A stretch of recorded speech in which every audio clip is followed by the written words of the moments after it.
Going on? Welcome back to Boxing with Chris.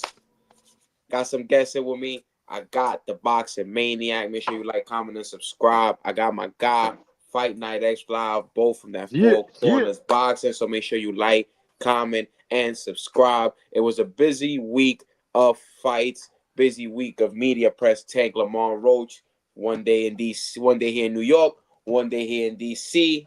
But we got to go right to the fights. We had 3 big fights this weekend. First, do we start off with the new champ or?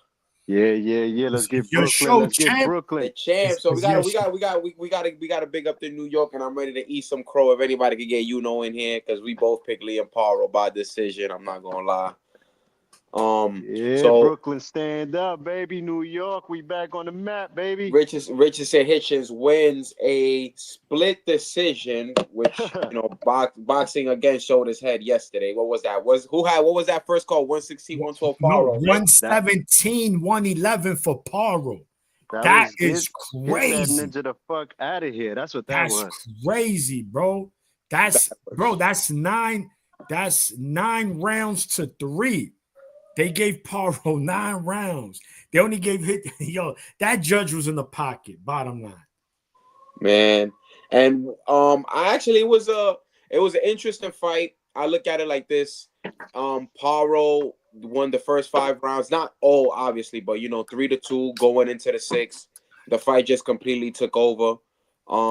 Hitchison literally won the fight with 1 punch.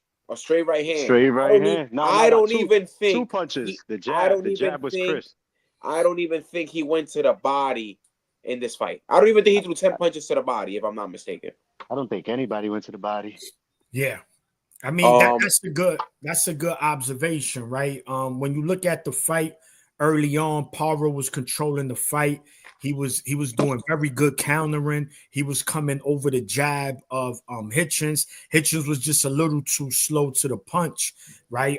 He was trying to get Paro's timing down. You could tell, right? He was semi flustered. And what I did love is that Hitchins, Hitchins' corner, whoever his name is, respect. Yeah. They're like, you down 4-zip. Like, he ain't there like these other, we winning. He said, we arguably down 4-zip. He told him like that. We work too hard, get to work.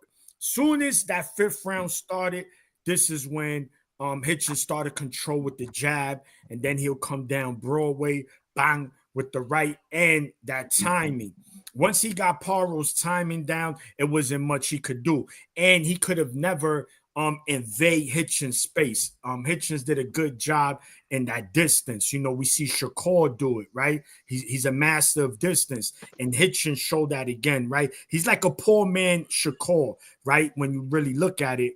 And bro, Paro couldn't do nothing. Once he couldn't time him and he couldn't go over the jab no more, he looked like a lost puppy out there. And like you guys mentioned, it was simple. He used 1 button. You play a video game, that 1 button, being Street Fighter, you use roundhouse.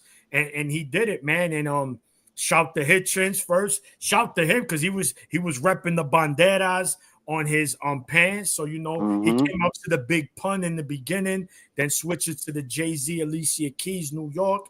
So, he repped the Eli. And he's a New York City resident like us, man. So shout to him. Brooklyn gets another world champion. And, it's only big things for Hitchins from here on out. All right, Chris, we got PYP waiting to join. PYP. Yeah, you can bring David up here. Talk yes, to me. Sir. PYP. Dave, what's going on? What's going on, everybody? Yo. We out here talking that Hitchins and Paro. X is next. After next. What you think, X? Hitch is he has that boxing, that disciplined boxing. He's not gonna he's not gonna jump out the window. You feel me? Once he Paro is very one-dimensional, what we noticed as well. He beat Matias to the punch, but Matias is there to hit all night. Richardson Hitchins was standing in the middle of the ring. He kept Paro in the middle of the ring, which was great part of his game plan because he couldn't, he's spinning him. He kept spinning him. He had a good jab. He just kept that jab in Paro's face. Paro was doing his little kangaroo bounce, but he couldn't do nothing after round 5. You know what I'm saying? And the Aussies, they will come up on you if you know what I'm saying. If you're gonna stand and trade and fight with Aussie and lose your game plan, you seen what the Cambosos did to Theo. We seen what he did to Matias, but Hitchins, man, complete dominance. That right hand is strong too. He just needs a little more pop behind it, I guess, or another follow-up. You know what I'm saying? Like follow up with some combinations, I guess, mix it up a little, and he busted up Paro's face a little something, swole him up in the eyes, busted his nose. Shout out to his corner, his trainer. Like you said, Maniac, when he went back to the corner in the 4th round, his trainer was like, yo, bro, these rounds is moving fast. Yes. We in the 4th fucking round. Step on him. And Rich was like, yo, step on him. Like, he's like, step on him. Let's go. There's no time to be wasting anymore. And like you said, you know, he got the timing down. Once he got the timing down, kept him in the middle of the ring. No, he didn't have his back on the ropes. It was over from there. I didn't give Paro a round after round 5. I didn't give Paro a round after round 5. So he didn't win the 12th because I don't know. I gave him the 12th. I stopped watching in the 11th because that's when the top rank caught us. So at that time, we already knew. You get what I'm saying? I kind of already, as long as they don't rob him, I stopped watching the fight in the 11th. I was like, let me go because that's when the top rank. But they it was a close 12. I think probably more of a he won the 12th, not by miles, but I think Hitchins kind of already knew. But I'm just glad that they got the decision right, man. He won that fight. And one more thing, man. We need to find out who the fuck is the president of the judging and ref committee in the sport of boxing, bro, because who can you drop a grievance on with these mother freaking judges, man? Like, that shit is just disgustingly out of control, man. And this is the type of shit it needs to stop, bro. 117, 111 is by far, like, super ridiculous, bro. One of the worst judges. He has to be one of the worst judges in boxing. He should be suspended. He shouldn't be judging nothing. Retire him, pack it up. That was crazy, bro. Dave, what you think, bro? Yo, I wanna echo. I think everybody's already said this, man. Hitchinson's trainer, Lenny Wilson. I think that was a pivotal moment. I had Paro up 3-1 after 4. Yeah, correct. Definitely. And Wilson came in and he told him, dude, you might be down 4 rounds right now. You need to throw more punches. I think that was a real pivotal moment, man. He lit a fire under Hitchins' ass, and Hitchins, to his credit, adjusted. He began opening up. He was throwing those 3-punch combinations. He was throwing that right hand too, and I agree with you. I think there's some sting on that right hand. Hitchins may not have a lot of KOs, but he's got some pop in that right hand because that made Paro more weary about coming in.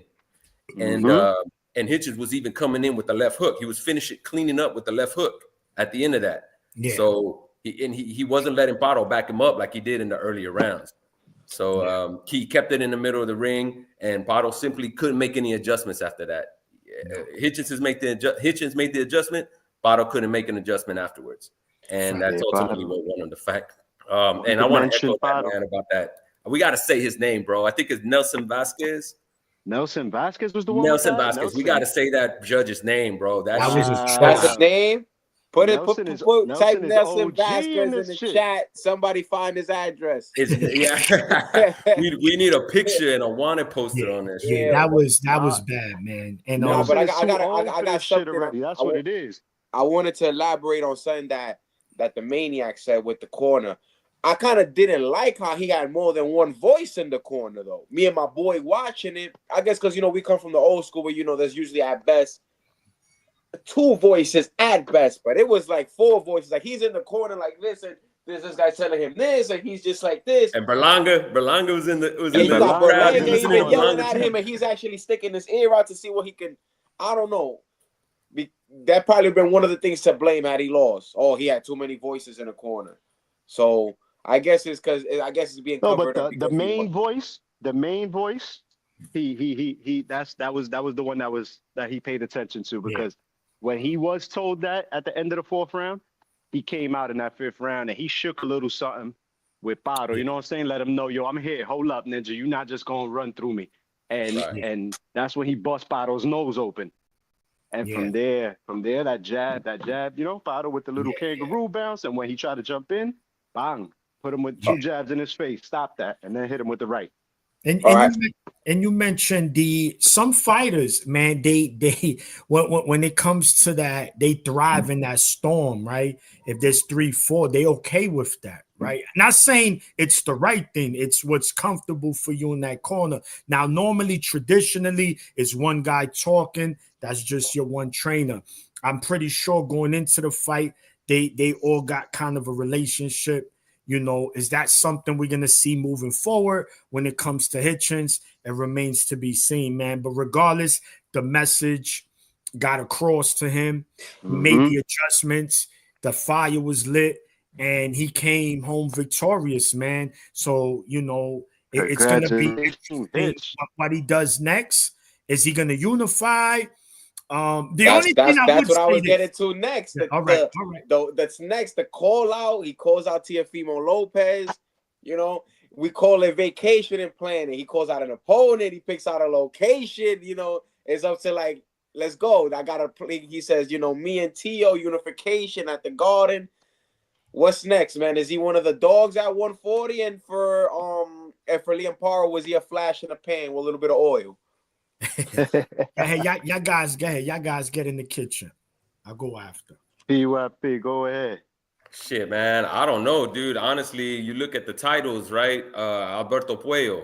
That dude's going to be busy for at least 2 more fights. He's got to fight Sandor Martin next, right? Isn't he a mandatory or some shit? I believe so, yes. Yeah, and then you got Gary Antoine Russell supposed to be after that. So forget about Puello. That's not going to happen. I don't think a Teofimo fight's going to happen either. Teofimo's not talking about unifying with anybody at 140. He's calling out who? Boots, Crawford, Boots, and Tank, right? Teofimo's hell bent. He's hell bent on a big fight. Yeah, he's not talking about anybody at 140 right now. So I would X him out. Jack Catterall and Arnold Barbosa, they're probably going to be on a collision course with each other too. I only hear like Subriel, and with Subriel, would he be trying to fight Subriel? He didn't want to fight Subriel for the title. Facts. Why would he fight him to defend it? Subriel took a screenshot of his photo, and he's like, "See you soon" with a Puerto Rican flag and a rooster emoji. I don't know if y'all saw his story. Oh shit! I don't know. I don't know if that's going to be enough to get him in the ring, though, man. I can't even call what's next for Hitchins right now. That's the fight right there, Subriel. You avoided Subriel when you was mandatory for him. Subriel goes and loses to Paro. You beat Paro. Go fight Subriel now. Go fight Subriel. You was just in Puerto Rico. Keep them championship fight. Keep that IBF title and the championship fights for the IBF title in Puerto Rico. That's good business because, like you said, Theo is hell bent on securing himself something major over there. Alberto Puello, he's him and Sandor Martin both will be on my milk carton together tomorrow morning. Definitely check out my brother's milk carton series. Them shits is fire. No, those guys have been MIA, especially Sandor. Like, you know, and Sandor, not to cut you off though, but Sandor he's just been hell bent on getting his mandatory. And I don't blame him because he was supposed to be the mandatory when he just beat the Puerto Rican dude in New Orleans. He stepped aside for Devin Haney. Then when Devin Haney beat Prograis, he stepped aside so he can get Garcia. So Sandor's last fight was last December, bro. So exactly. So bro was like, yo, bro, don't call me if it's not for that mandatory. I'm not taking no two fights, no more step aside. And Top Rank signed him earlier this year, right? He signed a co-promotion with Top Rank, and there's been nothing. You got to remember also that this boxing game is dirty. Sometimes, you know what I'm saying, you think you got that deal, but you got that deal just so ninjas could sit you up because you're a little threat. You know what I'm saying, Dor? Not for nothing. He's a funny style fighter, man, and he gives anybody trouble. And to avoid him, right, he's not a sell neither. He doesn't sell. Nobody really knows about Sandor. You avoid him. You sign him and you sit him on the shelf. Oh, yeah, look, keep giving him a couple dollars to step aside. I mean, he's still getting paid until he no longer wants to do that. You feel me? It's all on him, I guess. Interesting. That's December, bro. That's December 23rd. That was his last fight, bro. Yeah. So moving on, fellas. Not just into the 140. Is he the guy at 140? Considering that 140 kind of took a scramble. Dale's the guy, no matter what. No, yeah. Tio's still the guy, but considering the level of opposition, because if you want to put Tio at number 1, right? Then you could even is Alberto Puello and Richardson Hitchins on that I'll tell level? you this, El Rayo. I'll put El Rayo number there. 2 because El Rayo's win over Pitbull, man, to me was a more impressive and better opponent than Paro is. Now, I'm not taking nothing from Hitchins. Paro is still a tough SOB. I'm not here to take nothing, but if you're a fighter and they tell you Paro or Pitbull, I'm pretty sure you're gonna go with Paro as let's take Paro instead of Pitbull. And then Rayo put on the clinic, right? Similar to what Hitch did. The only thing is Rayo did it. He did a little more swaggy. It was more flavor in it. He put a little more pain into it. He put a little more pain into it. Yeah, it was just plain. But regardless, I mean, but that'd be that to me. Sign me up at Rayo Hitchins. That'd be a good fight, man. That'd be a hell of a fight. And to me, that's a 50-50. I won't really lean towards any of those fighters, but maybe that is a fight where Hitchins might have to put his foot on the gas a little bit because, like I mentioned in the beginning, I kind of see Shakur 2.0 a little bit with Hitchins where you can't play it too safe all the time. You might lose a fight like that. So someone like a Rayo, they could box, they could counter, they could punch. It's going to be interesting. He might have to get in there because we saw him against Lemos, right? Lemos was able to invade Richard Hitchins' space, right? I did say he's a master of space, but in that fight, he wasn't. Once they invade that space, you see how it's tough to beat. And Hitchins, that's not the fight he wants to fight. Just like yesterday, he wanted to keep you in the middle of the ring so he could control the fight and how the fight goes. So, but El Rayo is not like that neither, so it'll be interesting. But it's debatable though, Chris. El Rayo Hitchins, to me, is whoever you like, man. Hitchins, so we got Hitchins, Tio 1, we got Hitchins, Rayo 2A, 2B, and then we got Puello basically number 4. That's the rank of the division right now, correct? Correct. Yeah. All right. All right, so moving forward, man. What we had, man. Is it Robesi or co-main event? You gotta start with the co-main to the main event. I don't know, man. What did I tell you, Dave? We're gonna jump into Dave, but I gotta jump in the co-main. Is this the new era no mas? Where were you when Robesi Ramirez walked off and shrugged off Rafael Espinoza on December 7th, 2024? Yo, for real, like that's gonna be I feel like that's gonna haunt him for a big part of his career if he decides to continue, man.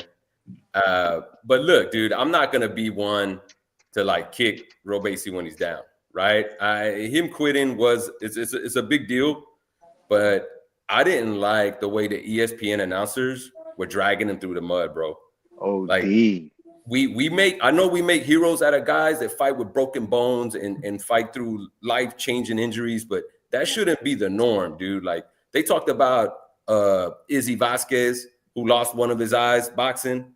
Like we revere men like that, right? But what happens when it's all said and done, bro? They have to live the rest of their lives half blind, right? You talk about guys like Vasquez and Mickey Ward and how people should be willing to sacrifice themselves so we can call them warriors.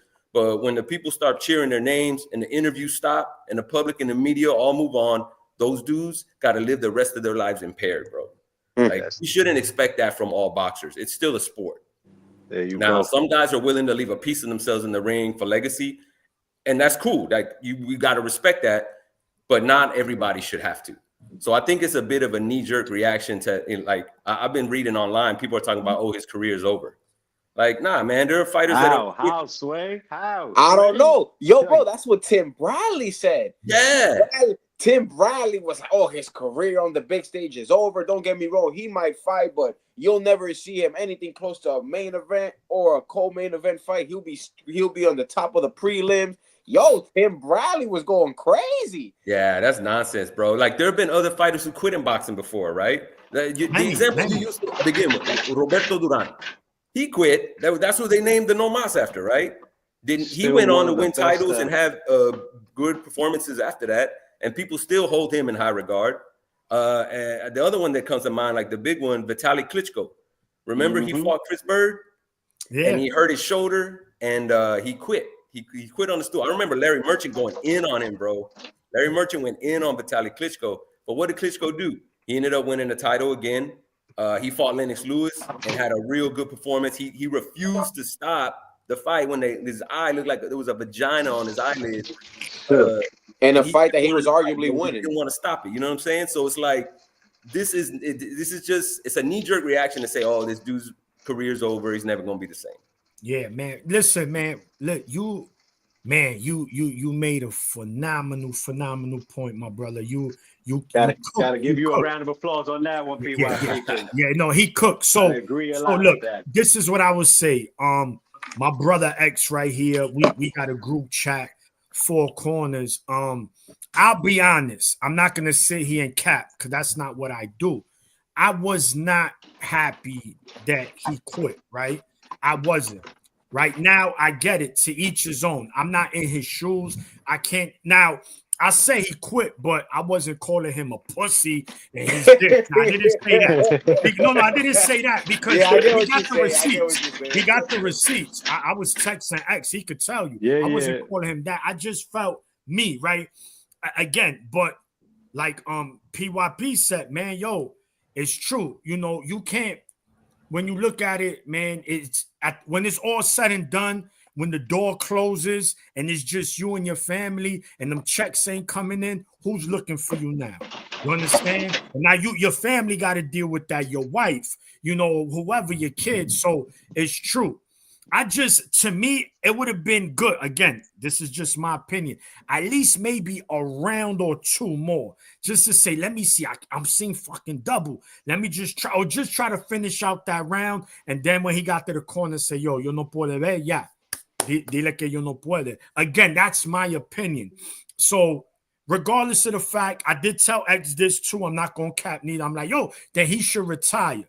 Right? Maybe I was in my feelings at the moment, but not to say he will never fight on the big stage. I never said that.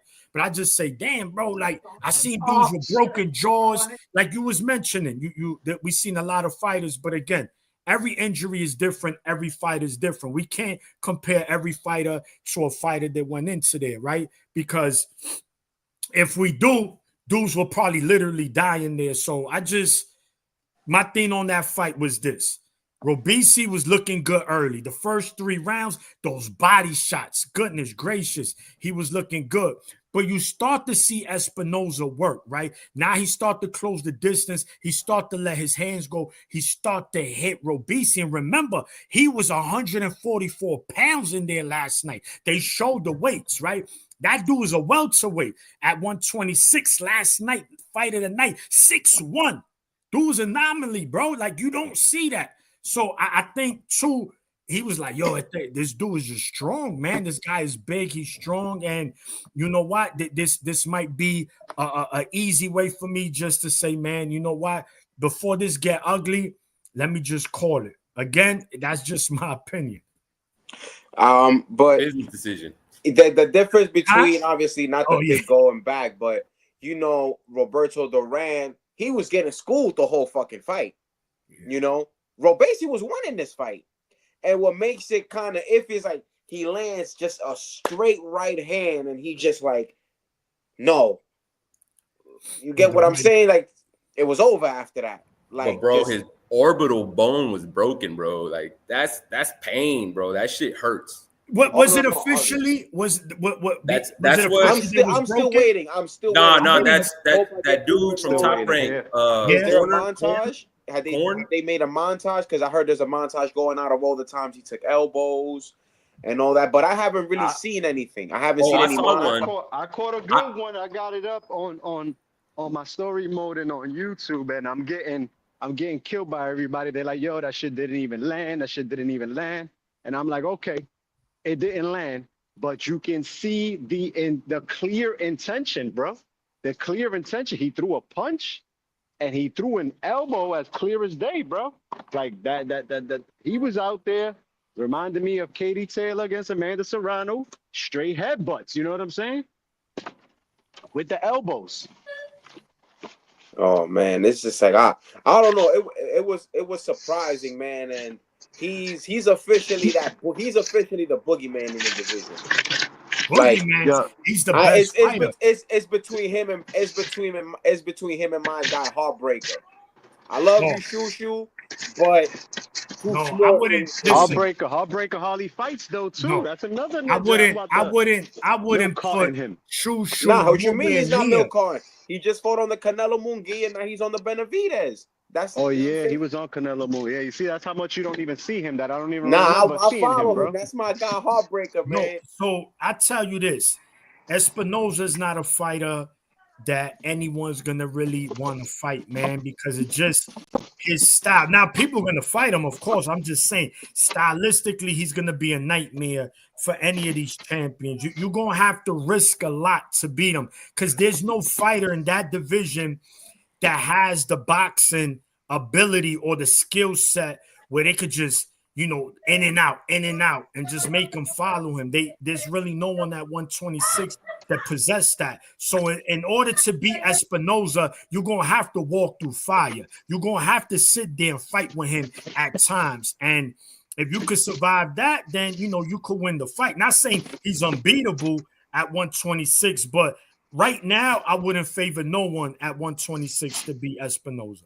He ain't look like no 144 pounder. X, you could take it, but he ain't look like 144. No, but that's how much they say he weighs, bro. That you gotta weigh. That needs an allegedly, because motherfucker ain't look like no motherfucking 44. Yo, he was big. He was 6'1", bro.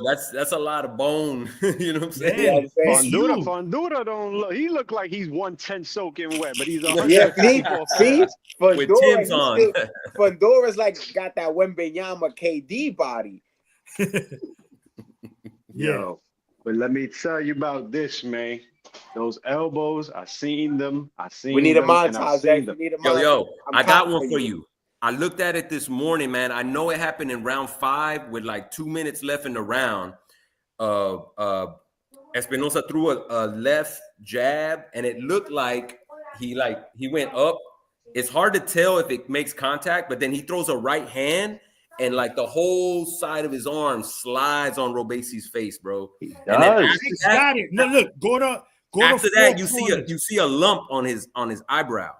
Yes, he left the 5th round with the lump. This is why everybody when I put it up on YouTube, everybody is like, "Oh, you bugging? That shit didn't even connect." And I'm like, "So where the lump comes from?" Exactly. Because the lump on his eye wasn't there. He ended up leaving with the lump at the end of round 5.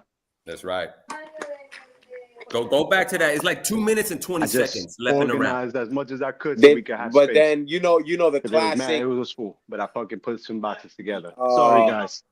Joe Tessitore was losing his mind. He looked like he was willing to risk his job yesterday and curse on live air. He was like, "Yo, but where was the hit? I didn't see nothing. If you got hit with an elbow, why didn't you call it out right away?" Like in a nice way, he was calling him no. He was saying that they were just like us, because they said, "Listen, we're gonna tell our the film crew to look at it, to find it, so we can see," because they wanted definitive proof to say, "Oh, okay," because they're not gonna give us that. They're not gonna fucking put that shit out there like that. Somebody will leak it. Somebody will leak it. It's 2025. We gotta find it, like you said. We gotta find it. They're gonna see it. Look. Because at the end of the day, look, they have all the time in the world to find that shit. But let me ask you this. Hold on. They got like 4 dudes in the truck looking at it. Come on now. So let me. All right. So regarding elbow or not, was Espinosa starting to come on? Yes or no? Absolutely. Espinosa was starting to come on after. Absolutely. He hit Robesi with an uppercut, bro. I think he was actually pacing himself, seeing what Robesi was doing. Yes. And he was like waiting and waiting. Because at first I'm like, man, this dude's confused. He don't know what to do. But I'm like, nah, he's just pressuring him, making him see what he's going to do. And they said, all right, this dude doesn't have nothing for me. I'm going to start putting more pressure on him. No, listen, it was going to get, I'm telling you, X, look, I'm not saying. It was going to get. I mean, this didn't happen the first time. So people are going to look at like, oh, maybe he wasn't cheating because why he didn't cheat the first time. We didn't have no complaints about this the first time. He complained, but basically complained about it. He did. Yeah, he complained about it the fight week, and they never said it. He's like, oh, he's had times when he was smothering me with his elbows. He told the ref, watch out for the elbows. And in round 2, he already got warned for elbows. Yeah. And holding of the head down. You know what I'm saying? Like he was frustrated, and he looked for his way to re-frustrate back. You know what I'm saying? Yeah. And whatever he got. I don't know. I think maybe he should have low blowed. I don't think he should have quit. Yeah. I look. You can't say this when it's not your eye, bro. You know what I'm saying? Like, it's not our eye. We're not in the ring. Yeah, no, I get it. I don't know. When I look at Dirt, the first fight I look at Zab Judah Cotto. When Cotto was landing some of those low blows, Zab Judah was good for that too. Yeah, but Zab wasn't right in the head. Zab wasn't right. No, but I don't even feel like just because it's Zab, you're gonna have fighters that sometimes when they get hit, you hear the ref in their ear saying, don't retaliate, because they know like you're the type to fight back. So I feel like sometimes, even in sparring in the gym, if a guy's doing dirty tactics, bro, you know what I'm saying? Give him a little, you got to play dirty a little too. It's like basketball. If they following you a little hard, foul a little hard. Don't go over the face. Obviously, don't wrap around the neck. But if you're getting hammered going to the ring, chuck someone, he come down your lane. I feel like it should just be even. If you complain to the ref and that happens, what's the worst that could have happened? He would have got a hard warning for a low blow. What's the worst that could have really happened? I'll lose a point or two if I have to, but we gonna make this fight even. You feel me? Yeah, like that's what I'm saying. Like if he would have done that and they would have still going and he would have quit, I think it would have been a little bit different. Let's be realistic. So because we're still waiting 12 hours later. I need at least a 30 They're not gonna top rank. ESPN is not gonna give it to us. That's for sure. We'll get it. Today's Sunday. Give it till Tuesday. Top rank ESPN is not. They're not gonna put that. They got a world champion. Bro, the internet is knockout. The internet is entertaining for TV. They're not gonna put him out there like that. Just like Margarito did the hand wraps, and Bob Arum was like, "Nah, I don't know nothing about that. I don't jack it." You feel me? Like Bob is, Bob is like that, man. Your happy birthday, Bob Arum. He's like 95. Yeah, 113. 130. He older than the T-Rex, man. And PYP, you were saying that they were ODing on him, and Bradley was like ODing on him on Robesi. But if anybody, I say like, listen, between us and our fans, analysts, I'm saying anybody should be criticizing anybody or situations like that. It has to be other fighters. You know what I'm saying? Yes. If anybody has the fucking credentials to, it's a Tim Bradley. Absolutely, Tim man. talks mad shit, and people be like, "Yo, Tim, I can't stand Milk Dud. He's very biased, or he's all about only top ranked fighters. Whatever.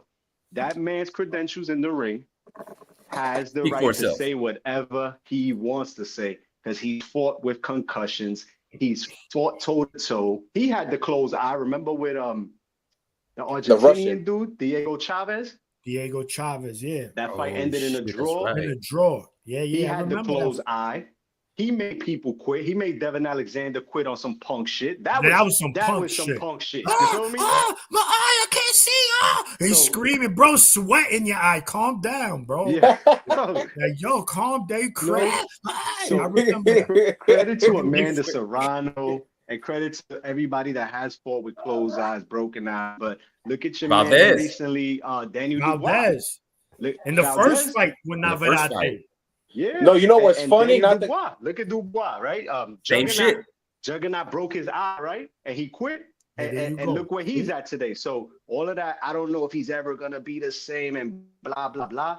Daniel Dubois took the knee and said, I'm good. I need to save my eye so I career. Guess what? He's heavyweight champion of the top of the world right now. Yeah. So let me ask. So where So where does Robisi go from here, gentlemen? A long layoff. First, a long layoff. Yeah, He he does, though. Honestly, we can't tell him what to do. We can't. No, I know, but I'm just saying us. What do you think? Retire. You put Shushu in there. You put Shushu against Robisi. When he comes back, man. I would like to just give him a long layoff. So right now, December, take 2025 off or come back and around where the his fall. mental, because it takes mental. Yeah, there's a mental component to it, man. And he's gonna be hearing a lot of shit, bro. He is. He's gonna be hearing a lot of shit for several months. He is. Well, I say let it heal, man. Listen, speaking of one thing, yo, these dudes was coming in them cars, bro. You seen them cars they were coming in last night? I don't know if y'all caught that. Bro, Valdez, the lowrider. Not these lowrider. Yo, them shits were fire, bro. They came in style, man. I like that. They all came in style yesterday, man. But yeah, man. I guess, cars, you heard?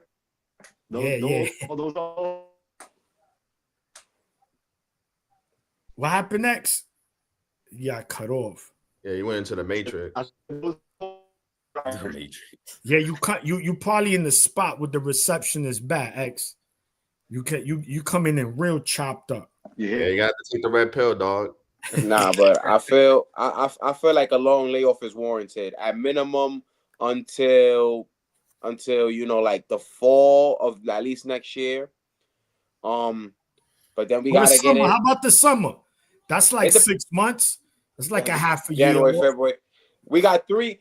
You got to give a fighter 90 days off of punishment. So we're giving him January, February, March. His vacation really begins in April. So April, May, June, July. You set up a fight for October of 2025. We put him on something. But is it a soft touch or is it somebody? I real? think so. And then I think why not? He loses the first fight. But let's see, like I said, let's see if we get some type of montage, because the internet is savvy. Let's not like the internet is not gonna find it. The internet be finding people where mothers work. I think we could find a montage. I know somebody. We got ESPN Plus. It's not like the fight is not rewatchable. I rewatch it on ESPN Plus. So you could screen record on ESPN Plus, and if somebody will make a clip of these elbows. The fight wasn't that long. It was only 6 rounds. Yeah. So it's not gonna be a lot of looking. Trust me. So we got to jump into the main event. Dave, what I told you. What did I tell you, Dave? I wish I had the clip. I told Dave, Navarrete by stoppage if we get the same. Because the only thing I was worried about was him coming down in the weight. Yeah. Because we know Navarrete's a fat ass. The Twinkies. The guy, something about his body allows him to eat that dirty and can still make weight and still performs in the ring. I gotta give it to him. I gotta give it to him, bro. The definition of an awkward fighter. People talk about he's awkward. No, he's an awkward fighter. He's unorthodox. And I think he's the man at 130. Yeah. The man to beat at 130. Yeah. Man. He's start with Maniac. What did you think, man? Yeah, so you know, man, I have a saying. I got Area 51 residents, man. Area 51 resident, right? So they say in Area 51 there's aliens there, right? So right, there's stuff from not this earth is in Area 51. So me, I have fighters who are not from this earth. Navarrete is one of them. He is an Area 51 resident. He has purchased property, but he was in jeopardy of losing his property because he was looking pretty shaky lately. I was about to put his property for foreclosure, but yesterday he made a down payment, man. He went in there. He looked like vintage Navarrete. He went for the kill. And, Navarrete, just like Bud Crawford, just like Tank, just like Inoue. These are one of the guys that once they got you hurt is pretty much all she wrote after that. Valdez is that, the accumulation of the wear and tear from his past fights. He's been in a lot of wars, a lot of tough fights. And Navarrete just showed, man, that why he is one of the best, not only at 130, but in boxing. Like you said, Chris, very unorthodox. First of all, there's no fighter in boxing who has a lead uppercut. This dude has a lead uppercut. Nobody does a lead uppercut like Navarrete. And he throws it from a distance, bro. Like, it's just amazing to watch, man. This guy, he's must-watch TV. I mean, shout to Valdez, don't get me wrong, man. He's another warrior. We've seen him, but not first of all, to me, there was really no reason for a rematch. It was a tough first fight, but it was a clear decision for Navarrete. I'm glad he closed the book because we will not be talking about a third fight. He destroyed Valdez. I mean, he just ran through him, man, like a cheap hooker, bro. Yeah. It was just wow, what a performance. Yo, Dave, take it away, man. What you thought? Well, man, look, he proved Navarrete proved again it was not a fluke, and I'm with you, man. I wasn't like agreeing why this fight happened again. I understand the politics of the belt, but Navarrete already showed us he was the better fighter, right? And he was his typical awkward self, as you were mentioning before, but it just works for him, bro. I heard him say in an interview, he said it kind of in a dope way. He's like, when he first started, he did everything wrong. He punched wrong. He moved his feet wrong. He chose the wrong combinations. And he said, but he just kept doing it wrong over and over until he got better and better at doing it wrong, you know? Then that's a real good way to put it.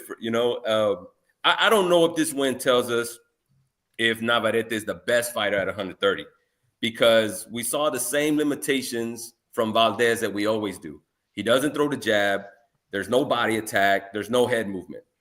And look, man, I love watching Valdez fight, man. When we talk about fighters with heart and fighters who really are there to entertain fans, Valdez is one of those guys, right? But he's not going to beat an elite fighter if he refuses to throw a freaking jab. That's kind of what I see in that fight. That's what I saw. Like, Valdez was just very limited, and Navarrete took advantage of it. I would like to see, though, I think O'Shaquie Foster has something for Navarrete. I think if you think about a style, someone that can give him some problems, someone that can counter him and box him, it would be O'Shaquie Foster. Yeah. And then Espinosa's talked about moving up, too. I would pay a lot of money to watch Espinosa move to 130 and fight Navarrete. Oof. Oof. That's a wet dream. That's a fight fan's wet dream. Navarrete, Espinosa, man, yo, I slapped my mother to watch that fight, man. Don't play X, what you thought, man? What you think? I'm an Oscar Valdez fan. Always been an Oscar Valdez fan since he came out the Olympics. All of that shit that we just said about Robesi, Oscar Valdez is the complete opposite of that, right? He would never quit. You have to kill him. Navarrete killed him last night, you know? Yeah, man. Like, I was hoping Valdez had, and it looked like in the first 2 rounds, right? He had a game plan. He was throwing the straight right. It was landing. He has no jab, though. Like you said, PYP, he's never had one. He's just looking for that big shot, and he'll hurt you. He'll hurt you, but how do you hurt Emmanuel Navarrete? How? How do you hurt that man? How do you fucking avoid the punches and bunches? Who's going to stop him at 130? I don't know. Salute to Valdez. Navarrete, I told Mo, because he was like, yo, Maniac said he about to put Valdez out. Navarrete. Excuse me, Navarrete. Navarrete is about to lose his residency. And I'm like, nah, he's just been late on the rent. He fucking around. You know what I'm saying? He had to pay for that hand surgery. He a little behind. But sure enough, he paid that rent, and he paid the late fees and all that. He put some extras on that. With interest. Yes. A 6-round knockout, body shot knockout. Put an end to that rivalry. It ain't no rivalry anymore. No. And O'Shaquie Foster was in the building. O'Shaquie was in the building.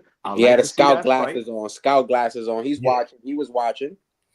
Yeah, sign me up, man. I think it's a fight that no one is gonna say no to. O'Shaquie, he's okay fighting Mexican fighters. We saw him go to Cancun, and that round 11th was arguably round of the year last year against Rocky Hernandez. I mean, what a fight. He ended up stopping Rocky Hernandez in the fight. He was down that he needed a stoppage in order to win. My only thing is with O'Shaquie is that he could get very complacent, right? Puts his hands in his pockets. Yes, without a doubt. But can't start slow against Navarrete. Correct. Bro. So, but what I do like about O'Shaquie is you got to bring it out of him, right? He's a fighter that if you don't, he won't. He just gonna box there, and it'll be a fight that'll put you to sleep. But Navarrete, to me, is a fighter that will bring the best out of O'Shaquie. And O'Shaquie will understand that he will need that dog he unleashed in Cancun against Rocky Hernandez. He will have to unleash it against Navarrete. Would that still be enough? I don't know, but I know he'll have to unleash soon, though. A maniac. He can't wait to the championship rounds. You're right. Yeah, unleash. Absolutely. No, you're right. And jumps on you from round 1, bro. So now the left hand gets surgically repaired. Yeah. You know? So I think what happens in this fight, X, is that O'Shaquie has no choice, right? If you're going into that fight, man, if you're O'Shaquie's camp, you got it. That has to be. Listen, we can't start slow. This guy throws 100 punches around, just on par with that, right? So this guy is active. He's not going to stop throwing punches. We never seen nobody stop Navarrete. We did see him drop. We did see him hurt. So it can happen. It can happen. But O'Shaquie better be ready, because this is going to be a bang'em. It'll be a hell of a fight, man. I would love for that fight to happen. Mark Craig, who had asked him, would you mind coming back here? He looked at him like, stupid. I was in Cancun fighting. He think I'm gonna come here in Arizona? Like, come on. And O'Shaquie, we've labeled him. Shaquie's the road warrior, baby. There you go, the road warrior. He's never defended his title in Houston, where he's from. He's always on the road. So yeah, it will be. It don't matter where they fight, man. Just sign me up. I will have to slightly still pick Navarrete, but O'Shaquie winning that fight wouldn't shock me one bit. I mean, but what do you feel like that he has? Because I don't feel like he has the power to hurt Navarrete, and then I feel like he's gonna be way bigger. He could smother him, because if Valdez harder puncher, and jumping on back on Valdez a little bit, 33 years old, is it time to cash in that 401k? 2-division world champ, Olympian. You know, in the last 3 years, what's his record? He's like 3-3. He had the controversial win that he didn't win against Robson Conceição. He loses against Shakur Stevenson. He comes back against he was on that Devin Haney Lomachenko co-main. Yeah, he fought Blue Nose. Adam Lopez. Adam Lopez. It's a rematch. Then he loses to Navarrete the first time. Then he gets the stoppage win in his last fight. Now he gets stopped. So what is that, 3-3? Where does he go? Because I don't feel like he's got a lot to offer. The dude's fought with broken jaws. He's beat the man of the division. You know, he beat Henry LeBron. Moncho, that bullshit that he just went to war. Moncho went to war with Pitufo. Bring him back and let Valdez and him fight. Let Valdez chew him up real quick. I think he's got one more fight, and let's be realistic. From the sound of it, it was looking like Team Foster was rooting for Valdez, and they know why. It's easy to prep for Valdez and a Navarrete. Let's just. And he'll be a bigger. But then again, like Navarrete and Shakur, his only L's, bro. And even in fights where he's been hurt and all that hot shit, he comes back and fucks ninjas up. Valdez is a G, bro. Like, no, he absolutely Valdez. He's not to be counted out. He's not to be counted out. He's not to be counted out. Actually, right.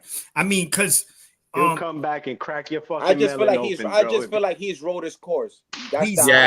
Me. Honestly, man, I just hope if he does come back, they tape his fucking right hand down to his body and put some shit to a brace so he can't bend the left hand and try to throw a hook. He force him to use a jab, bro. Yeah, you're right. I really need my man to incorporate a jab going forward. I mean, he's 32 years old. This is what I mean. At this point, though, no, it's not gonna happen, bro. Yeah, man. Yeah, bro. Yes, 32 years old, man. But like Dave said, what happens is then you're gonna suffer the same fate again, man. Because we know what's the most important punch in boxing. the jab. That shit is elementary. But right? no jab has gotten him this far. Yeah, And yeah, again, no, you're right. But what happens is if you ain't got it like Navarrete, you're not gonna just take it from Valdez. He won't let you just take it. You have to kill him. But you look at it, look, broken jaw, swollen eyes, bro. Like, come on, bro. No, we're not saying, but you also that wear and tear counts, bro. That shit matters. Yeah. No, and it wasn't. Yesterday wasn't just a first round stoppage. Like every round, even though it was like 6 rounds, that was 6 rounds of ass whooping. Valdez got like Navarrete was punishing his ass, and it's hard to come back. Not saying he can't. We know Valdez. He was temple hunting. He got him a lot of good times when he pivots to the right. That right will land right on the temple. We'll see, but I like that. And put Moncho. Put Moncho in there with Valdez. No, he'll probably beat Moncho. He went to war with Pidufo. Bro, he's gonna fucking eat Moncho like munchies, bro. You heard? Like Moncho is the munchies for him, and that's a good bounce back for him, the confidence builder. Now I don't mind, because Valdez, listen, man, as us being boxing purists, man, we understand that Valdez is one of them fighters that he's again must-see TV as well. You know what you're gonna get from Valdez, right? He ain't gonna give you nothing short than just that warrior Mexican mentality, win, lose, or draw. And yesterday was no different. He just got outfought, man. Navarrete is just a better fighter. So Navarrete is just a fucking beast. Yeah, bro. it's no shame in that. Every time he kept going backwards, like straight back at that. Navarrete is just coming at you, bro. You cannot go straight back against Navarrete, bro. Like watching the Barachek fight. People need to watch but he went bro. up. Remember, Navarrete went up for that fight. No, but watch the fight and watch how Barachek did what he had to do to avoid. Yeah, he never really let Navarrete get the punches and bunches rolling. You know why? Because Barachek, he's from that Ukrainian school, man. They very well schooled, man. He has a lot on the same team as Loma. Yes, he's fundamentally sound, man. Barachek. So you saw that in that fight. Disciplined fighters like that are gonna give Navarrete issues, man. So Shockey needs to watch that fight, and that's why Barachek beat him. But at 130, that fight probably be a little more different because he'll just be the bigger fighter. But of course, Barachek is not coming down to 130. So we'll see, man. Hopefully, we could get a unification match between Navarrete and Oshaki. And shit. It's time. Like he's been going from division to division, and he's defending his title. You know what I'm saying? Like he not just winning the title and bouncing. Navarrete puts defenses in as well. It's time that he gets himself a unification, man, and solidifies himself a little more in this career, because not for nothing, Navarrete is building one hell of a career, bro. Win, lose, or draw. You know what I'm saying? Like, oh yeah, future Hall of Famer, no doubt. Yeah, no doubt about that. All right, guys, I gotta switch gears on this. This is from the presser this week. Cozy, drop the clip. That's my favorite clip. Drop the. Can we see you with Shakur before you go? For what? Like, who have Shakur? What have Shakur done? What have he done in the sport? He hasn't done nothing. You don't think he's better than any of the guys you face? Looking more better than him. Keyshawn. Keyshawn looking way more better than this nigga. So I keep screaming this nigga name. He haven't done nothing. So what do you say? Keyshawn haven't even done nothing. So what do you say to those who say that you might be afraid? So what do you say to those who might be saying that, Tank is afraid of Shakur? Afraid of what? Afraid of what? Us fighters, if we're afraid of somebody, it gotta be somebody hitting us and hurting us. Like, he don't have no offense. Everything is defense. Defense only winning basketball and football. Shit don't win in boxing. So come on. Mind you, I got the clip of him and Speedy, media guy from the hip hop, that he says, he claims his hit list and everything.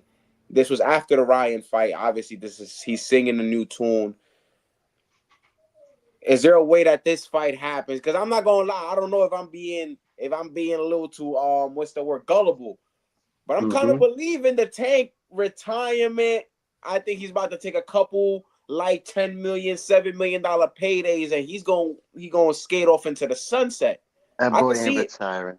I could see it happening. I could see it happening though. I don't know. I don't know if y'all heard. I don't know how true it is neither, but PBC's not doing good, right? Like I'm hearing that they couldn't afford to fly everybody in for this press. No Leonard Ellaby, no all the people the PBC team. The PBC team. Everybody can't be afforded to come through right now.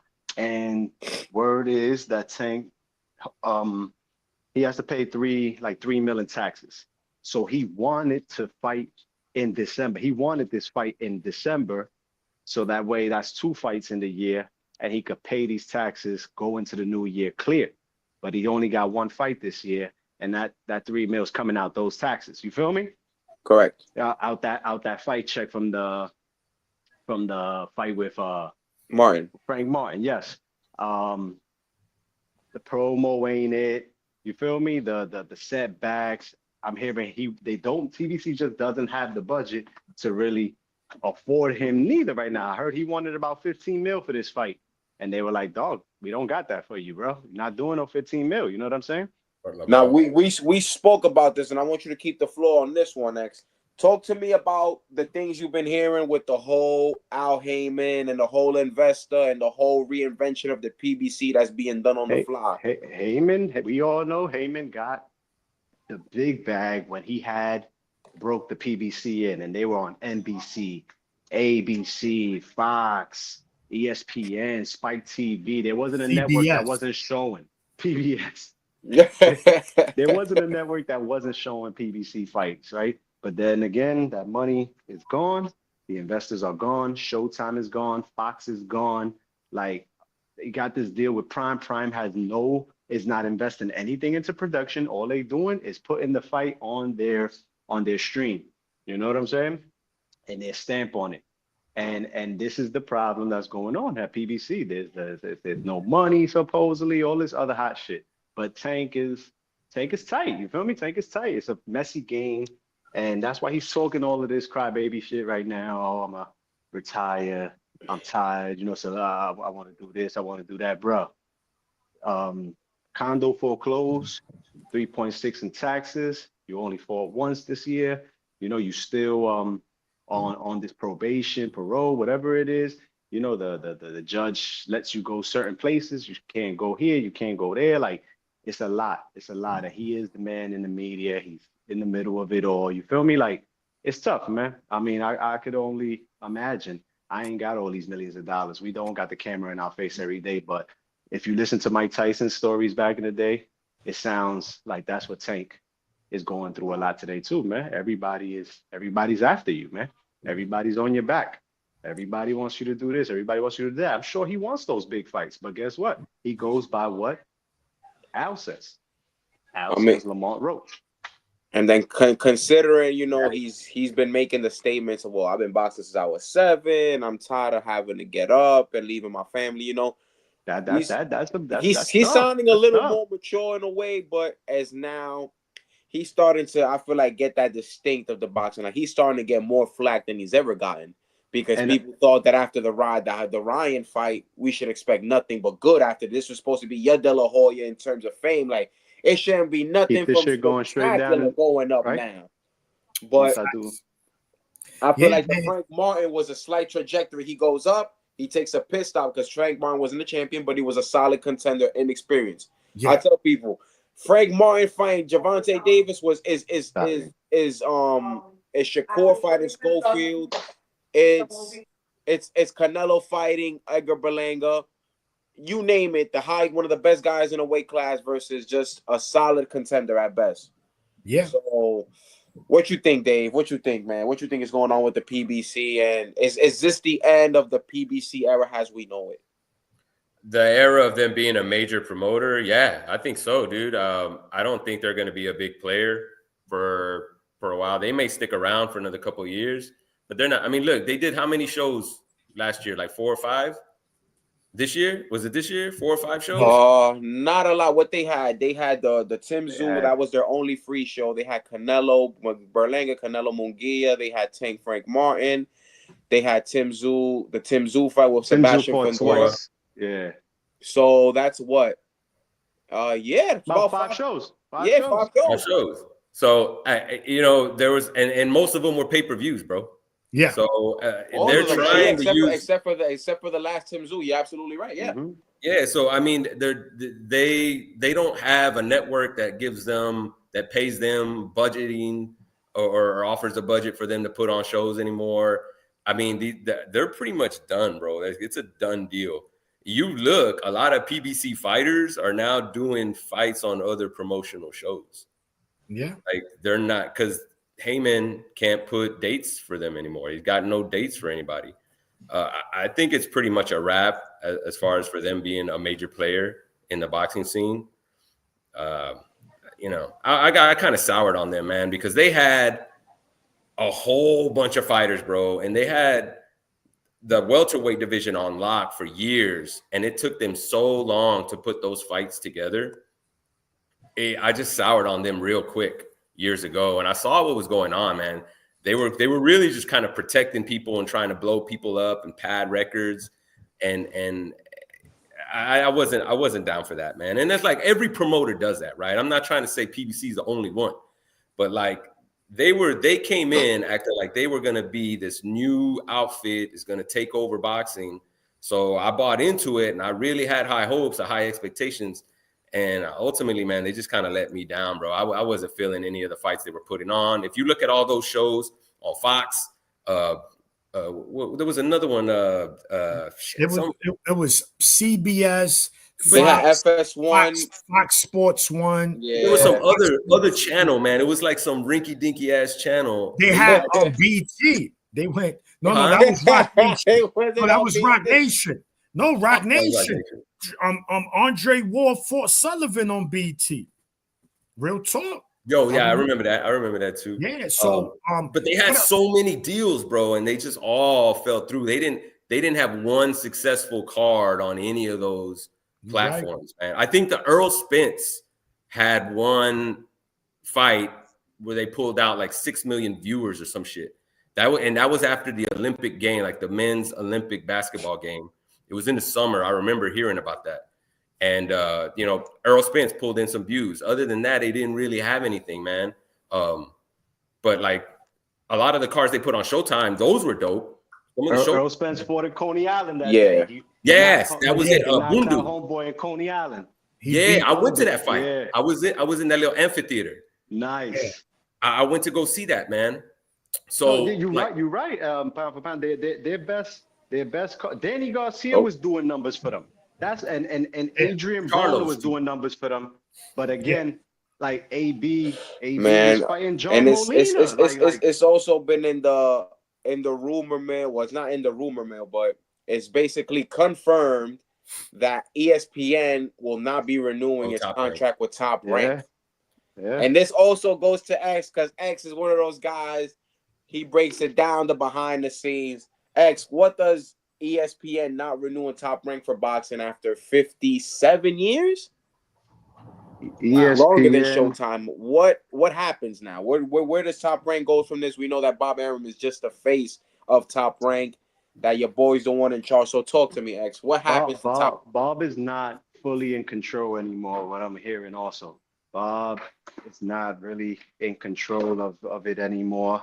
The people want better deals.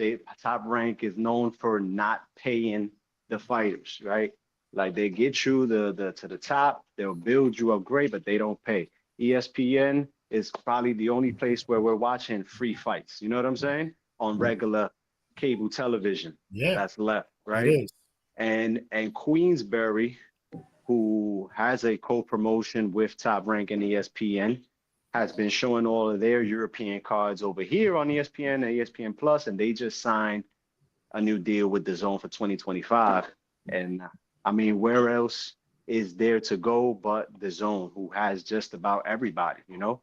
And like PYP said also, PBC fighters are going to other promoters now. You know what I'm saying? And fighting on their shows as well.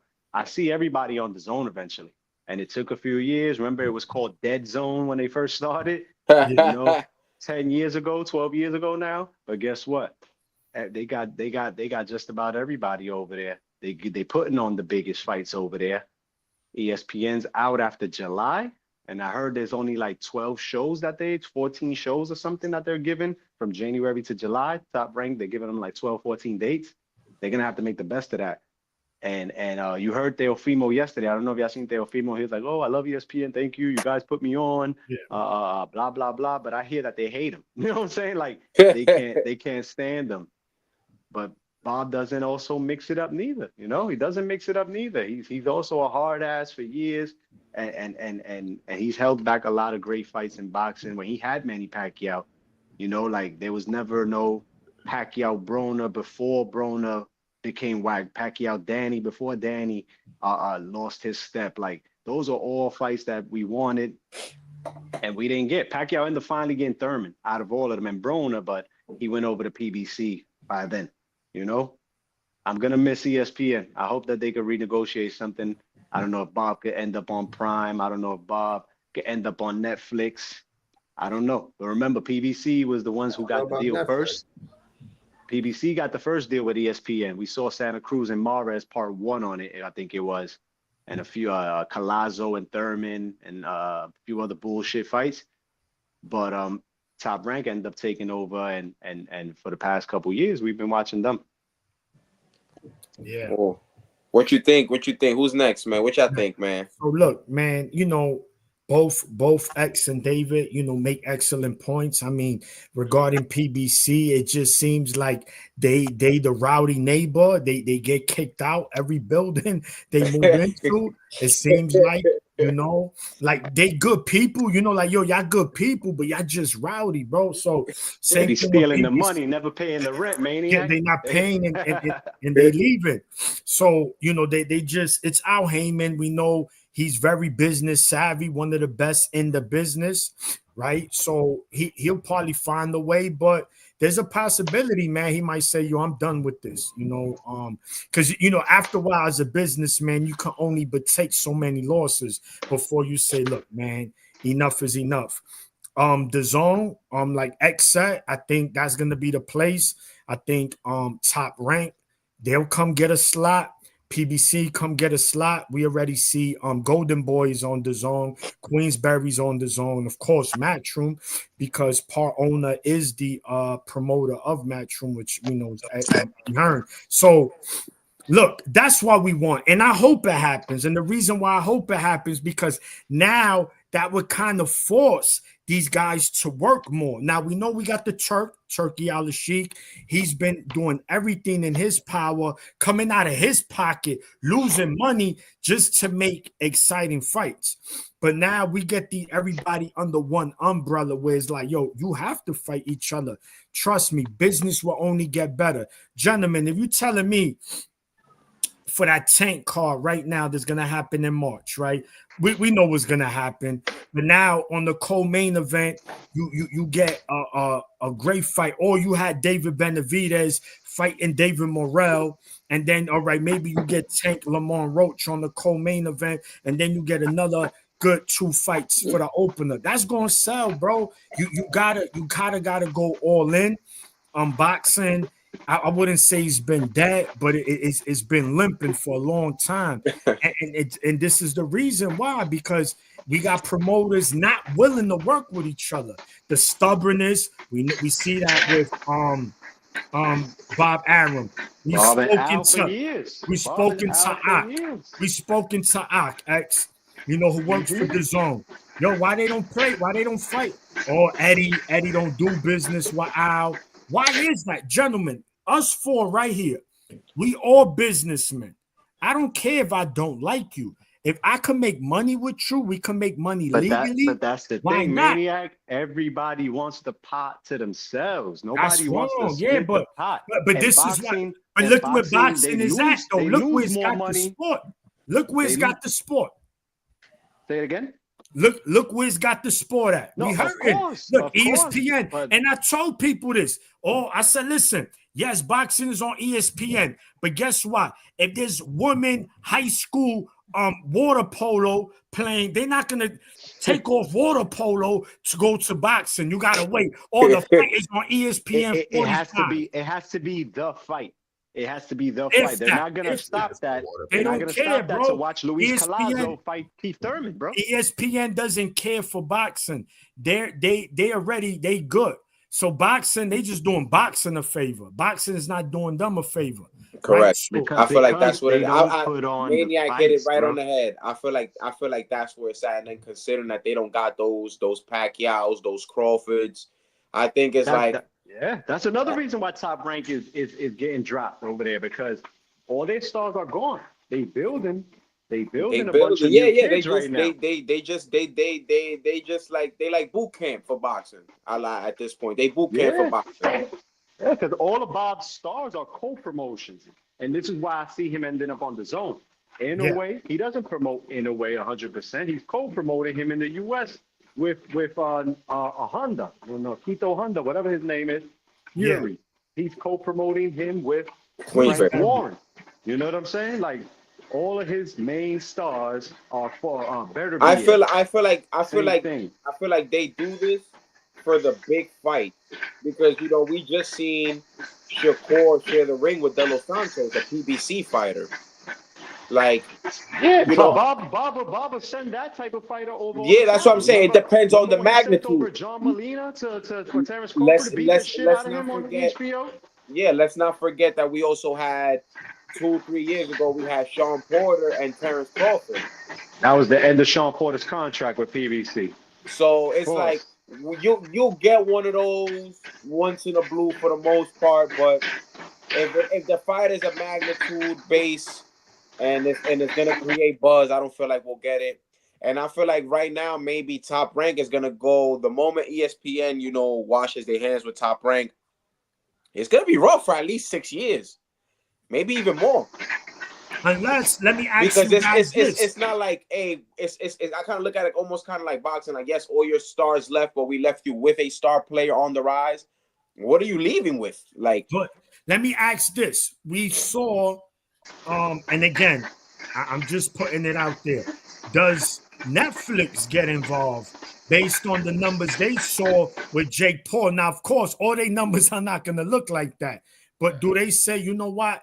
Let's give it a year. Let's put on a couple of cards and let's just see how it goes.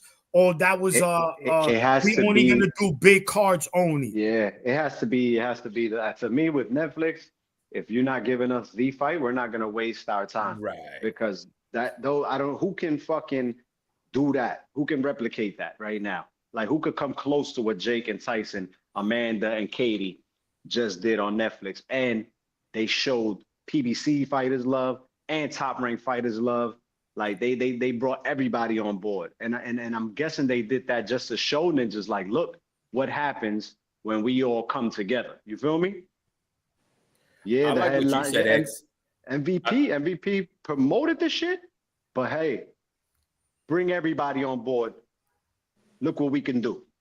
Yeah, I could see Top Rank going to the zone and trying to be a part of that Riyadh season thing, because that's really, Turki Al-Rashid, he's funding all of these cards, man. And fighters want to get paid, bro. And if you're going to ask them to step into a ring or get into a tough matchup, you're going to need to drop some money on there.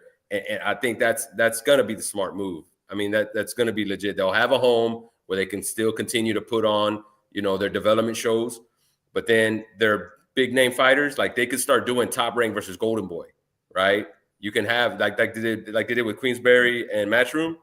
Yeah. Do the similar thing with Top Rank. 5-on-5s, man. Those 5-on-5s are amazing.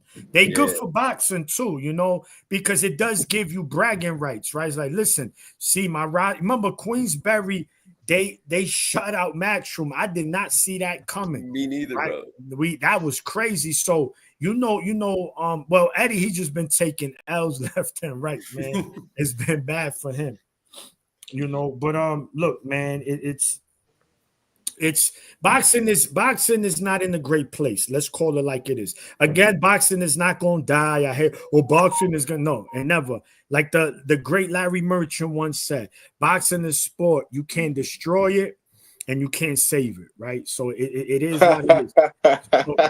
So Turkey, no, yeah, Larry Merchant, no, he was a wise man. God, that's the God. Yeah, man. And so that's where we at now. I would say Turkey, he's doing a great thing, right? Because again, he's not doing it to gain some. This is what gets me mad with people. Or he's what, man? He's putting up his own money to put up these cards and y'all crying. What else y'all want? Listen, first of all, I don't care. I don't have a favorite promoter. I'm a fan of the sport. Get your asthma pump, Maniac. Get your asthma pump. Nah, man, I get pissed, man, because it happens all the time. Like, boxing fans are never satisfied. You get Tank, Tio, Benavidez, Crawford, Canelo on the same card against top level opponents. But you ain't boots. Why you gotta be in Russia? Like, this is stupid. You wasn't gonna go to the fight anyway. Yeah, man. Why you guys said, well, why I gotta be in Russia? Oh my God! Like, these fans just cry. They just wake up and say, "What I'm gonna cry about today as a fan." Yo, Maniac, I want to push back on one thing you said, bro. I agree with you 100% on all that, bro. You weren't gonna go to the fight, so why the hell are you crying? Why you mad that it's in Saudi Arabia, right? But one thing that you said the boxing scene is not in a good place. I'm gonna push back on that a little bit, bro. Japan, the Japanese boxing scene is hitting. What you're talking about is the American boxing scene. The American boxing scene. Remember, boxing is a global sport, bro. The UK boxing scene, David, you heard? Popping. It's popping, bro. No, you're right. Popping. So, all right. No. You 100%. Everywhere is popping. No. You're right. No, you're 100% correct. I should have, in America, but America, it's right. Boxing is a global. We know in Europe, they doing 95,000 in Wembley, no matter who fights. Right? But they the best fans, the Europeans, bar none. Right? Japan, like you said, one of my favorite fighters, who's also an Area 51 resident, Junto Nakatani. He fights at 118. And then, of course, you got the monster, who's also, of course, Area 51 resident, and Naoya Inoue. Japan, and they got a lot of champions in the lower weight classes. 118, right. All Japanese. Japan is a hotbed for boxing, hands down. Now the America. So when I say about America, right? America is the heart of boxing. Let's call it like it is, right? The greatest fighters of all time is here. Normally, the pound for pound fighter is normally American mix or Pacquiao. You have Mayweather, but for the most part, American, right? American. Here is that, and the reason why it's dying. I'm not dying. It's in a bad place. Excuse me, because we don't run shit no more, bro. What ESPN is about to do, right? So I didn't even know that. Thanks for updating me, guys. I didn't even know that. So now we got everything is going to be on streaming services. So it's either going to be the Zone, that's it. Unless and Amazon, right? And how long Amazon is going to deal with PBC, right? So that's what I hate. I remember at one time, gentlemen, all those channels you mentioned, plus we had Telemundo. Remember Solo Boxeo? That was my shit, bro. That's how I, Spanish lady, Maria Celeste. That's how I found out about Jaime Munguia and Luis Neri from Solo Boxeo. I saw Canelo on Solo Boxeo. Yeah, bro. My first time seeing Canelo was Solo Boxeo. Yeah, bro. Listen, that was popping, bro. Solo Boxeo. So, and then Fridays used to be a Telemundo card in Puerto Rico, like every other Friday. It was like a Friday call. It was Telemundo as well. Yo, listen, boxing. Then you had Showtime. We had HBO, bro.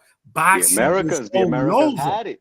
We was all over, bro. Like, it was just beautiful to watch, man. But now it's just like slowly crippling, man. And I hate to see it because boxing doesn't lack talent. Boxing doesn't lack star power. Boxing lacks fighters fighting each other. That's what is lacking. Egos. I feel like promoters have more egos in the 80s than now. Like some promoters act like fighters more than fighters sometimes. Like promoters sometimes forget that you're just setting up the fight or the middleman to make up the fight. You're not the fighter. Give the fighter what he wants. And I get also that you're also making investment into a fighter, but there's got to be a time you got to give him what he wants, because if you don't give him what he wants, don't get mad when he goes somewhere else to get what he wants. Check this out though, Chris, but you say that, right? Give them what they want. Turkey is here offering everybody, what the fuck do you want? And you still got Tank saying, I want 2 Ferraris just to talk. You got Canelo saying, I want 200 million, right? You got people that are willing to talk, and then there's people that don't want to talk.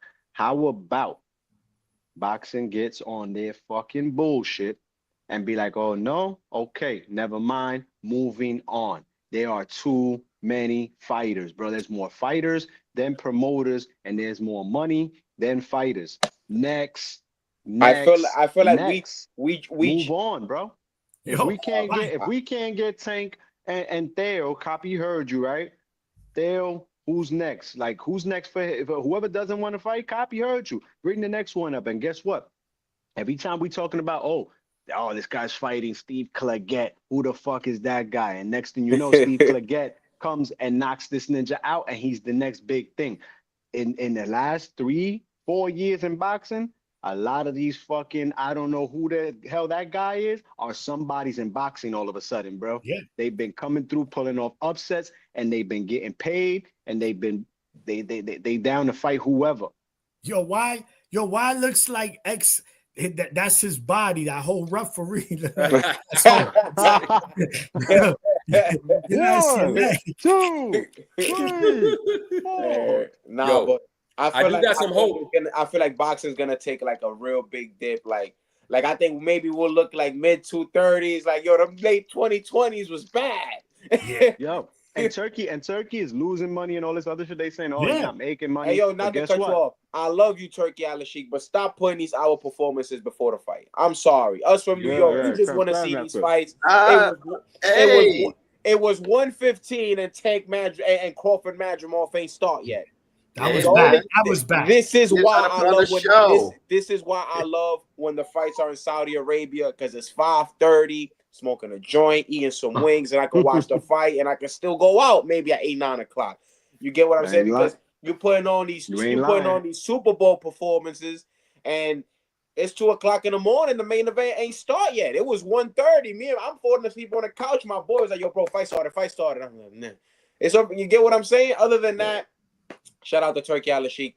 But I do feel like boxing is about to take a big punch to the gut maybe for the next 3 years, man. I really feel like it. And I feel like it's one of those things that's just got to get better. I mean, it's got to get worse before it gets better. It's going to take some time before it gets right. But Turkey, it's fine. Turkey's going to lose now. But everybody's going to be winning in about 3 years, like you said, Chris. Because look at the zone. No, that's good. And that's what I'm saying. It's not going to be dead. Now. It's not going to die.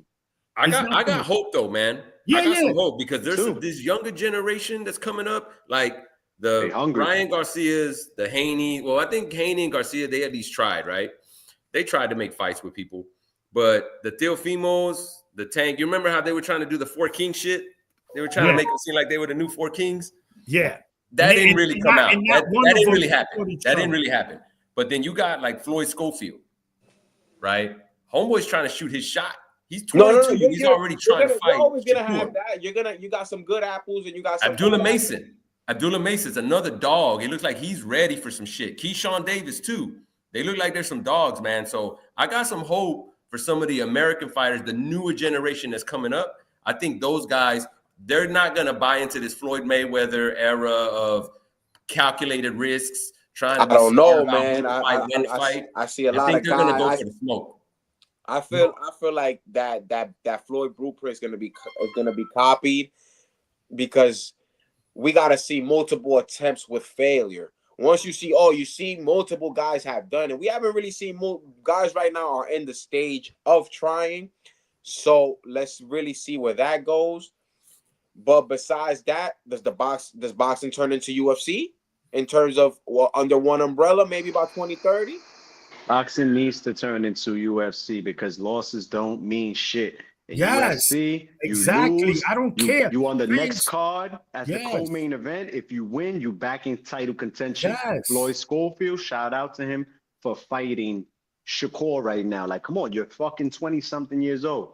And I was talking with my boy Low Nose Boxing, and he sent me like a breakdown of Chavez and Camacho in their early days and all of their big fights against Jose Luis Ramirez, against each other. Like, these guys were all fighting each other at 22 years old, bro. They were champions, they were unifying, and they were in back-to-back championship fights. And even, Dave, when you say with the Floyd Mayweather era, Floyd fought big fights. He was not fighting fucking Charmaine Mitchell once he got that big fight. You know what I'm saying? Once he got the De La Hoya fight, it was nothing but a championship after championship after number one after number one after number one.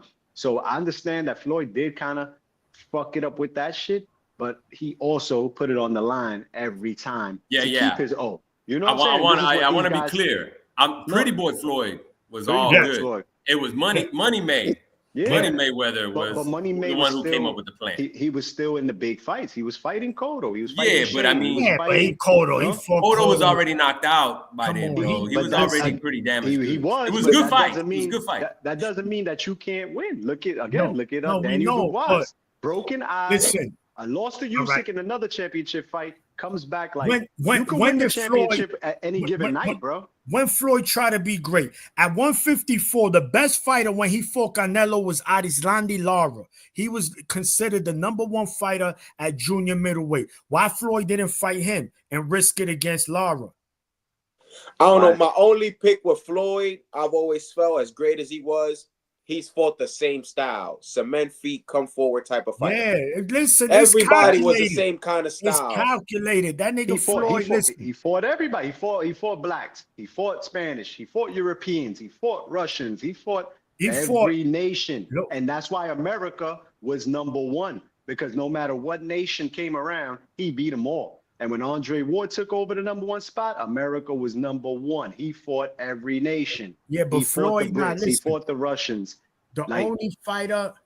What other style? What other style is there for the black African American fighter where you make money? He didn't fight no Slick. He didn't fight Tim Bradley. He didn't fight. That's what people say. Like Floyd He didn't fight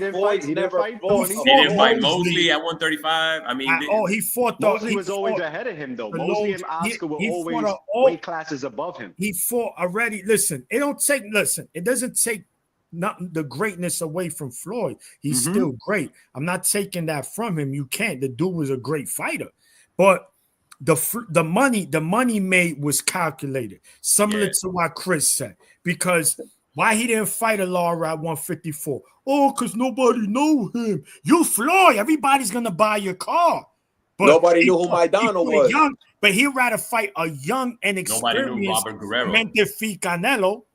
Right? He'll fight a one-dimensional Robert. Come on, man. Like the writing is there, man. But to Floyd's credit, that's why I respect Canelo. I respect Canelo more. You know why? Because he fought the Austin Trout when Austin Trout was undefeated. He fought Lara when he wanted the Lara fight. Now, did he win that fight? We could controversial, debate. obviously. You know but he still fought that fight. Is what I'm saying. I get what you're saying. My thing is, to Floyd's credit, and he can due to the capitalization, what he did was he had a lot of good dance partners. A lot of these guys don't have a lot of good dance partners that they can grab. They like do, at that Chris. Time. So hold on. No, with the barriers of promotion, you got to look at these guys. Yeah, but we can't. All of these guys were under the PBC. Like he grabbed Robert Guerrero when he got that new deal. Then he grabbed Canelo. Like all of these guys were under that PBC / Golden Boy. So these fights were easier to make, believe it or not. But Chris, look at how Spence Crawford got made, bro. Al Heyman did not want Errol Spence to fight Terrence Crawford. He did not want that. My bro Eddie. And I'm just saying this for years. Earl and Crawford made it happen. You can make it happen if you want it. He feels like to this day they never wanted Spence to fight Crawford. To this day, he tells me they didn't want a lot of those PBC fighters to fight Crawford. They did it. It is, look, not saying he would have beat all of them, right? Because, you know, styles make fights. But the bottom line is this. You saw it right there. That's the same thing I said about Tank. Oh, but Shakur, no. If Tank want to fight, he'll pick up the phone and say, yo, Shakur, we going to fight. This is why we going to offer you something decent. This is it. Shakur, what leverage Shakur has? He has never headlined a pay-per-view.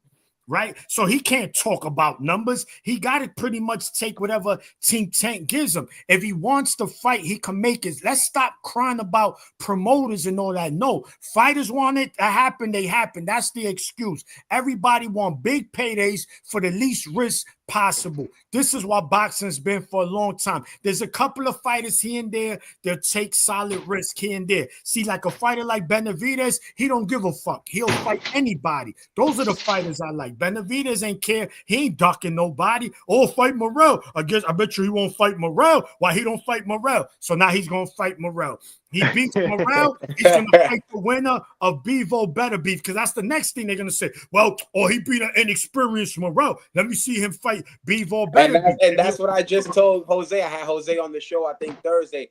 I told him, yo, do you feel like you get the credit? Because now if you go tooth and nail with Morrell, how do you go life and death with a guy with 11 pro fights? And then if he wins, I mean, you were supposed to beat him. That's boxing, though. That's boxing, yo. Damn if you do, and a damn if you don't. You know what I'm saying? But to the PBC guys, like with all the fighters that they had and all the fucking wasted fights that Al gave us, Charlo and Canine Bundridge and all those bullshit fights, this is why when it's time to cross the street and mingle with one another, even when guys cross the street finally to them, Al would rather take the L if he got the pop. Crawford, you're going to come over here then. You know what I'm saying? Manny Pacquiao, you're going to come over here then.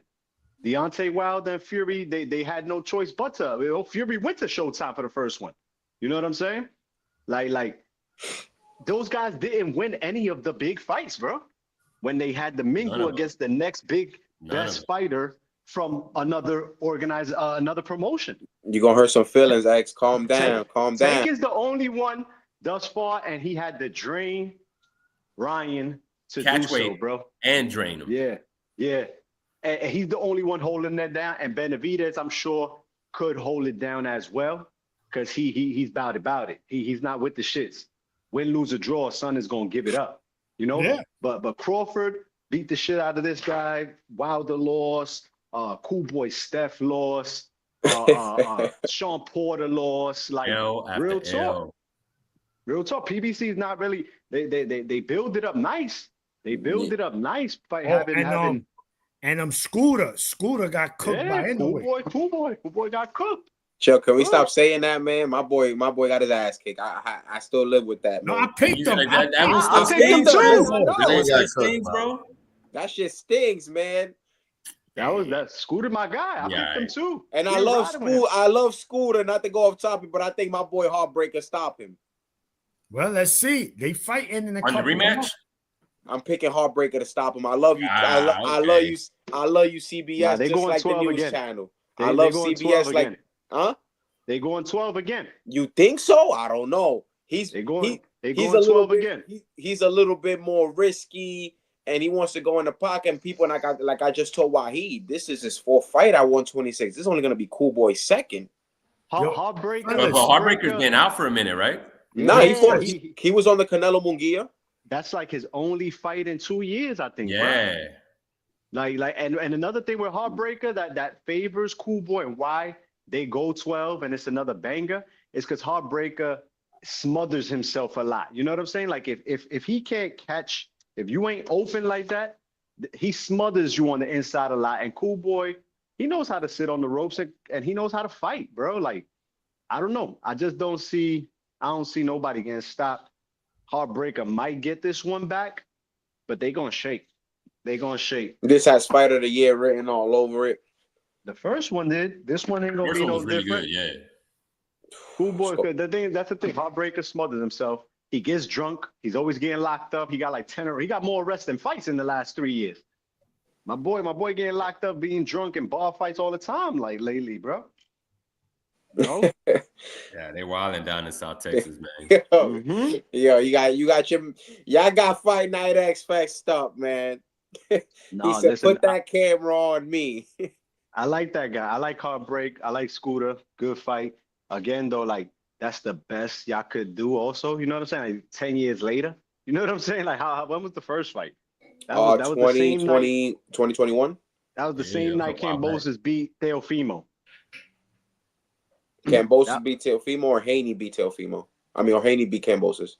No. Kambosos beat Teofimo. That was the same night. Same night, Scooter and Heartbreaker fought. Because I was watching it after the press conference. So we was in the press conference waiting for these guys to come out, and we was watching it on the phone.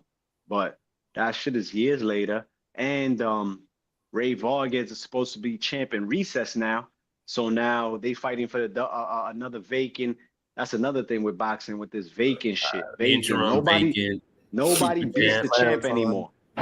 Nobody just beats take the away champ anymore. super dupers and all that. I feel like keep interim. I don't mind interim. You're the mandatory for that belt, but keep the super, keep the intercontinental, keep like it's I don't care if it's the official title. Beat the fucking champ, bro.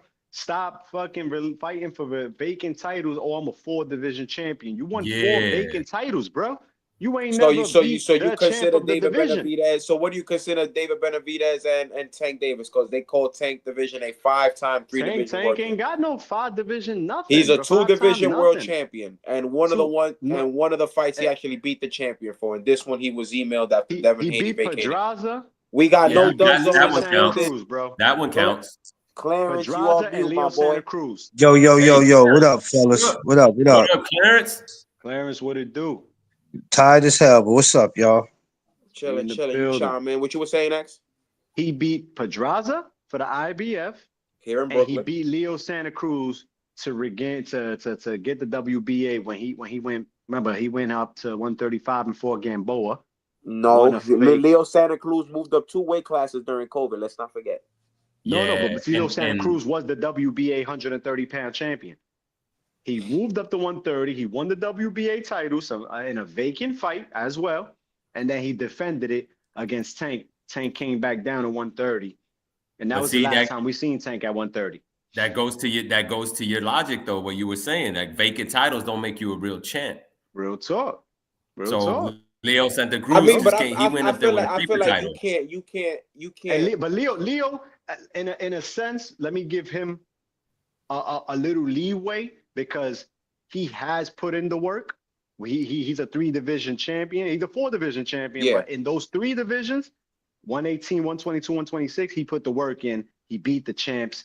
He fucking defended against everybody. You know what I'm saying? So, okay, you're on your way out. We're trying to make some money. Let's shoot him up to 130 real quick, pick up a fucking vacant scrap, and then make a money fight with Tank. So I heard you with that bullshit, right? But Leo, if anything, Leo is a motherfucking, I'll say he's a 4-division champion before I say Tank has 5 titles in 3 divisions. You know what I'm saying? Yeah.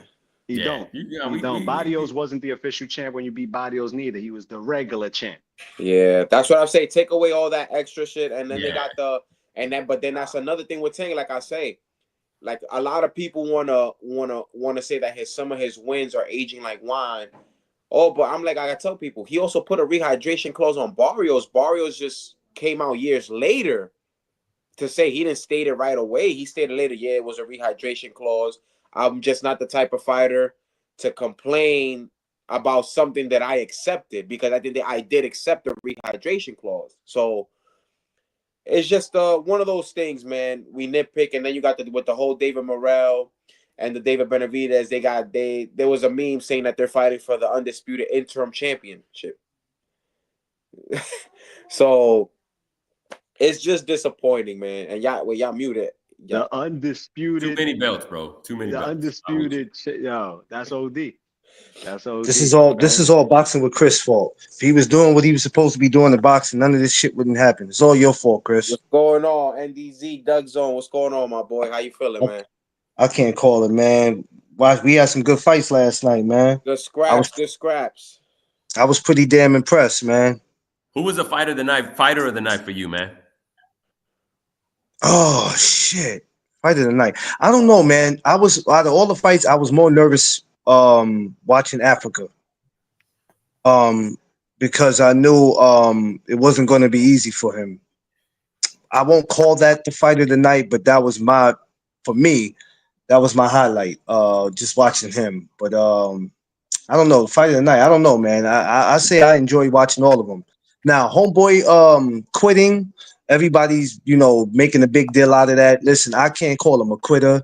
I can't say he did the no mas because I've never been hit like that where I felt like I couldn't see or my vision went out. So you know what I mean. I can't say what that man went through. All I know is that man got hit with something that he didn't want no parts of, and he decided to call it quits. I guess if that's what you want He to didn't call it. quit. He just didn't want to continue. I guess. Yeah, he didn't want to continue. So you know what I'm saying. Which, hey, I think if any one of us get hit in the eye like that and we lose our vision or something goes wrong, something snaps and tells us that we can't continue.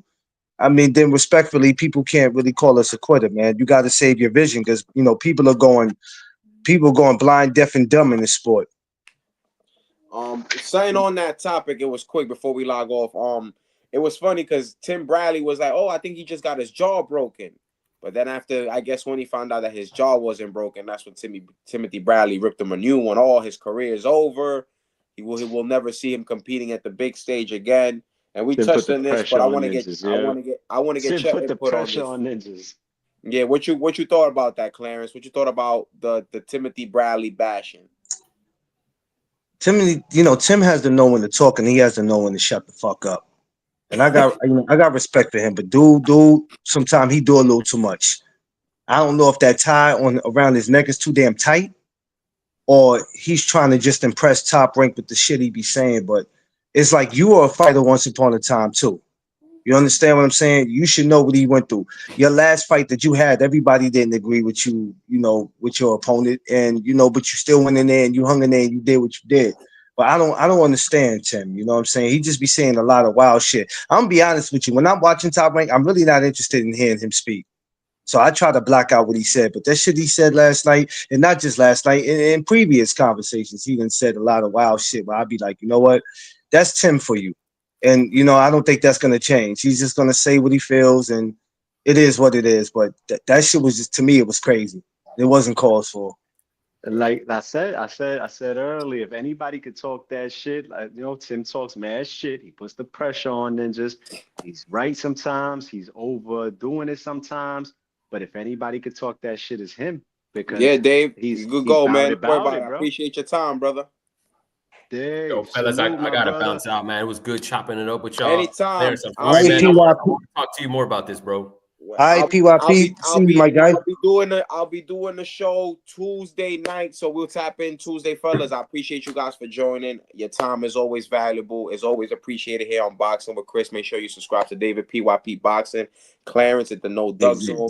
Go make sure you subscribe to my brother Fight Night X at that Four Corners family at the Boxing. You already know. I appreciate you guys. We will be doing another live show, so obviously you guys are more welcome. The panel will be open up to everybody. Tuesday, somewhat around 7 p.m. We'll be going live. We'll be talking what's next, and we'll be shaping up that Tyson Fury Usyk rematch, which is week after next.